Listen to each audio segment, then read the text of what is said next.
Today I'm going to be changing the blades on my bush hog. The first task was to get the bush hog actually on the tractor. That took longer than I expected, which that's sort of the way it goes for farm work. The next step is to take off the old blades. I'm going to change them one at a time just to help keep up the parts, but to show you how this is going to go, there's a little opening here on the top of the bush hog. You look down inside. There, you can see a nut, and that is holding the blade on from the upside. So you're looking at the top of the bush hog. The blade is on the underside of the bush hog, and so this is what I'm going to be taking off right now. I'm going to be removing this nut so that I can get the blade off. Now I've got this nice sized wrench here that should fit. Yep, fit down in there, and hopefully it'll turn pretty easy. It's been a couple of years since I have changed these blades. Hopefully they will come loose pretty easily.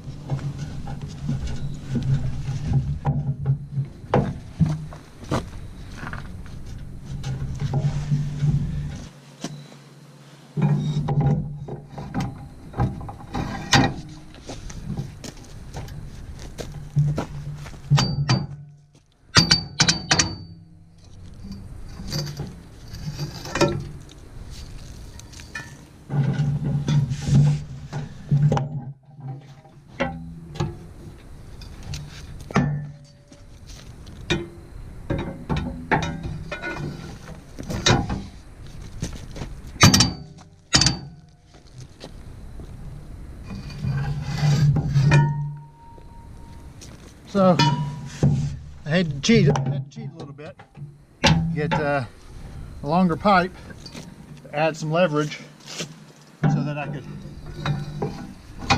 break the nut that was rusted on there off a little bit.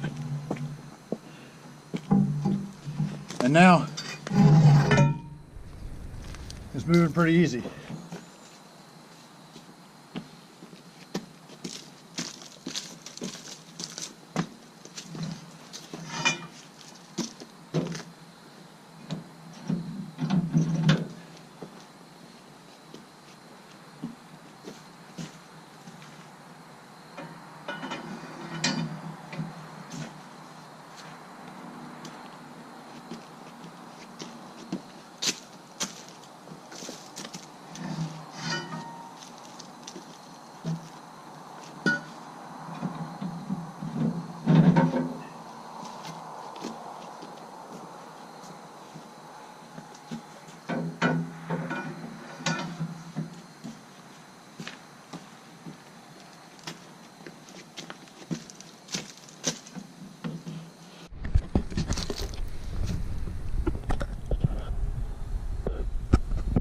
Now we've taken the nut off, and you can see down in the hole, you can see it's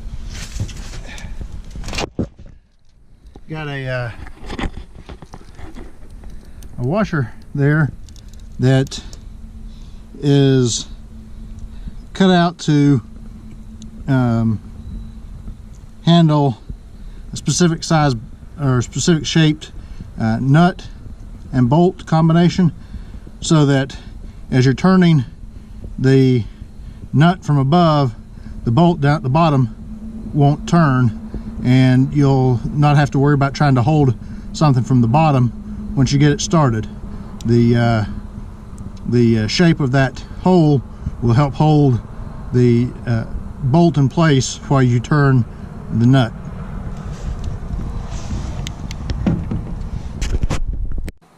So a couple of things. One, this is the blade off of the bush hog, the blade that I just took off. Still has the bolt stuck through it, but I wanted to just say a word about this is how it came off. And so I want to make sure that when I get the new blade and start to put it on, I want to make sure that I've got it turned in the right direction. These blades have a cutting end and then they have a dull end, and I want to make sure that the cutting end is facing the proper direction when I install it. Otherwise, you don't get a good cut. So I want to make sure that when I put this back on, that I put the right side up.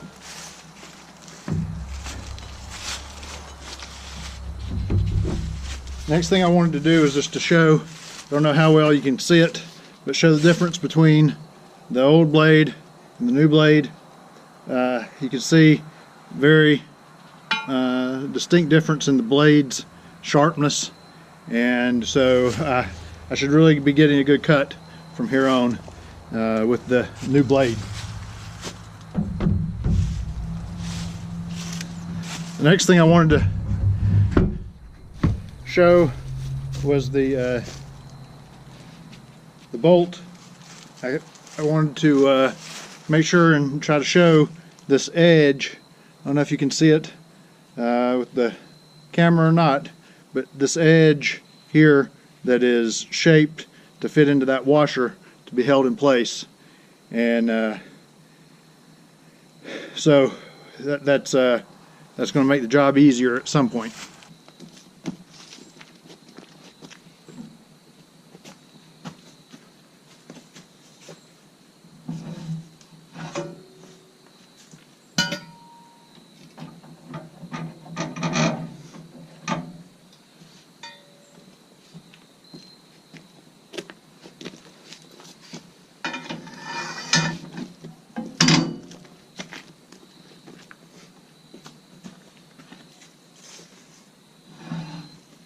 When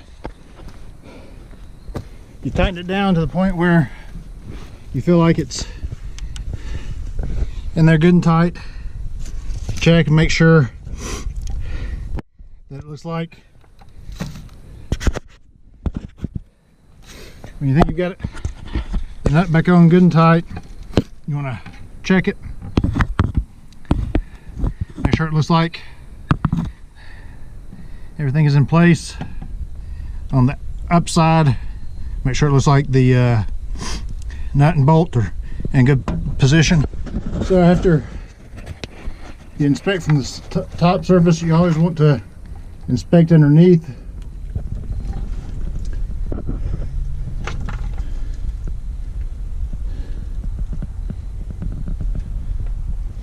What you want is you want the blade to be on good and tight. You don't want it to be flopping around. You see I can move this one around pretty good. So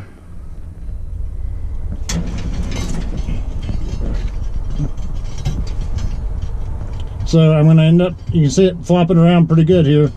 So I'm going to end up needing to put a few more twists on this one to make sure that it's good and tight. But that's going to be it for today. After this, the other blade will just be more of the same.